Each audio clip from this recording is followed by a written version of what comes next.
Isang araw si Juan ay pumunta sa isang barbero para magpagupit.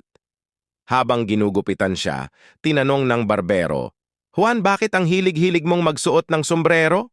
Sumagot si Juan, kasi po barbero, kapag suot ko ang sombrero ko, pakiramdam ko ang pogi-pogi ko." Natawa ang barbero at sinabing, "Naku Juan, pagkatapos kitang gupitan, hindi mo na kailangan ng sombrero para magmukhang pogi." Pagkatapos ng ilang minuto, natapos din sa wakas ang gupit ni Juan. Pinatingin siya ng barbero sa salamin at tuwang-tuwa si Juan sa bagong gupit niya. Pero pagkatapos ng ilang sandali, isinuot pa rin ni Juan ang kanyang sombrero.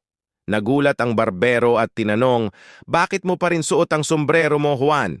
Hindi ba't sinabi ko sa'yo na hindi mo na kailangan yan para magmukhang pogi?"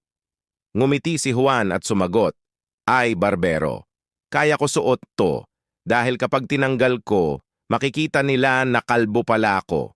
Kung gusto mo ng ganitong klase ng content ay isubscribe mo na ang aking channel upang lagi ka updated sa ating mga bagong videos."